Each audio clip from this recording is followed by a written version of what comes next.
Hello YouTube, it is your boy B3 back with another kicking movie reaction review. Last time we did a TV show, today we're doing a movie. And today we are looking at a film that I actually really enjoyed. Shang-Chi and the Legend of the Ten Rings. I really wanted to see this when it was in theaters, but I just didn't go. I'm not... The only MCU stuff I'm kind of going to theaters to see these days is Spider-Man and Avengers movies, and that's pretty much it. Everything else, eh. But Shang-Chi and Legend of the Ten Rings would definitely have been worth seeing in theaters in 2021. It's PG-13, action, fantasy, superhero-y film. It's 2 hours and 12 minutes, which is long. Films are getting so long, but it doesn't feel that long. It doesn't feel that long. It's a really good movie. I watched it on Disney Plus. You can watch it there. You can also watch it on YouTube, Redbox, Google Play Movies and TV, Vudu, and Amazon Prime Video. It's got a 7.4 out of 10 on IMDb, a 91% on Rotten Tomatoes, and an 8 out of 10 on IGN. Plus, 88% of Google users liked the film. Quick read up. Martial arts master Shang-Chi confronts the past he thought he left behind when he's drawn into the web of the mysterious Ten Rings organization. It hit theaters on September 3rd, 2021 in the USA, directed by Destin Daniel Cretton. Box office $432.2 million USD, produced by Kevin Feige and Jonathan Schwartz, language English, and the cinematography was done by Bill Pope. So, you got Simu Liu, played Shang-Chi. Aquafina, played Caddy. Tony Leung Chu Wai, so I'm so sorry. I'm butchering the names. He played Zhu Wenwu, the Mandarin. We got Michelle Yao as Ying Nan.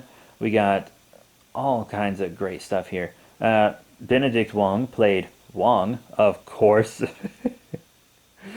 it was a really fun film. It's nice to look at a different culture on screen for the MCU for once.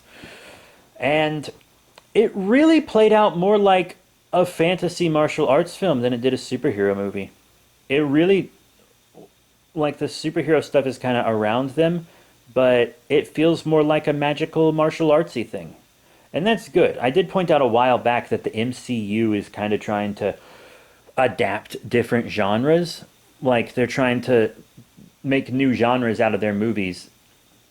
And there's still superhero action movies, but like, look at Werewolf by Night. That's horror. The Eternals, that was high concept sci-fi. They're trying to do different things, but also still kind of stick with their formula. And Shang-Chi's taken up a new identity. He's hiding from his dad, the Mandarin, who's like really cool. This is probably the coolest depiction of the Mandarin ever. And it's a villain with depth. Imagine that, a villain with depth in the MCU. It's nice to see him. God, he was way cool. He's cooler than comics Mandarin, to be completely honest. I really liked him. I really liked him. I liked his backstory. I liked his motivations. He was really cool. He was really cool. And then Shang-Chi and his friend are running around. And the whole time you're like, oh, well, of course they're going to fall in love by the end. And then they don't. They just remain besties. And that was, like, really refreshing. Because, like, I know that most films have romantic interests in them. Because, everybody likes romance. A lot of guys might be like, ugh, romance. But, like, most people want some level of romance in their lives. And it's fun to see it on screen. But I feel like in movies, men and women almost can't be platonic friends unless one of them's gay or something. You know what I mean? And it's nice to see a platonic friendship just on screen where two friends don't have to fall in love. Like, that's not the natural end of a friendship between man and woman, is a relationship. It's nice to see that. As someone whose friends are mostly women, it's nice to fucking see. It just honestly is. It's refreshing. And they might fall in love down the line, but within the context of just the first Shang-Chi movie, really cool to see. You get Trevor Slattery back, you know, the Iron Man 3 Mandarin that everybody fucking hated. I hated him. Uh, like the trailers made him look so damn cool. And then, but you know, at least we didn't have a whitewashed Mandarin then. I mean, that was something at least, right? And you know, his performance is good, but it's maybe a little much. Like, because they meet him in the Mandarin's dungeon, where the Mandarin is like punishing him, and the only reason he's been able to stay alive is because he's an actor that's memorized a bunch of stuff and is able to entertain the Mandarin's men. And he's got like this little spirit world critter with him, and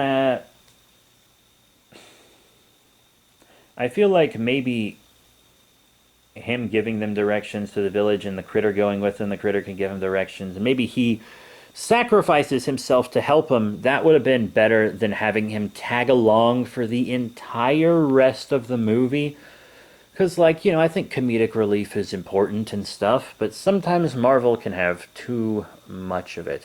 Especially when every time there's a serious moment in a damn MCU film, someone has to crack a joke and completely destroy any tension there is. Which they've been getting better about. Because, like, Eternals and Werewolf by Night didn't really have that as much of a problem. So, cool. But I mean, Shang-Chi and Legend of the Ten Rings is easily one of my favorites. The biggest complaint about the film, really, is just that the CGI is fucking terrible. It's god-awful. Truly, truly it is. And that is due to just complications because of COVID. That's 100% why. But I've never heard a single person complain about the CG in Shang-Chi, but I hear all these dudes complaining about the CG in She-Hulk, and it's like, why weren't these guys up in arms? These same people I see all the time who bitch about She-Hulk's animation, why weren't they bitching about Shang-Chi's when it came out? What could the possible difference between Shang-Chi and She-Hulk be? I don't know. Oh, yeah, it's because she's a woman. Seriously, everyone I know who's complaining about the CG in She-Hulk had nothing to say about the CG in Shang-Chi. I'm just saying. But on a happier note, I'll top this up by saying fantastic choreography. Anyways, that's it for Shang-Chi and the Legend of the Ten Rings.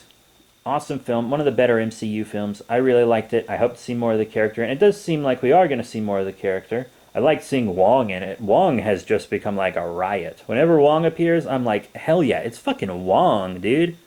I love Wong. The MCU Wong is so fun. He's wise and he's funny. I love him. I love the MCU Wong. And I love Shang-Chi. So that's it. Thank you all very much for your support. Remember to rate, comment, subscribe. Check out all the cool links in the description below. Facebook, Twitter, etc. And I'll be seeing you all next time. Bye for now.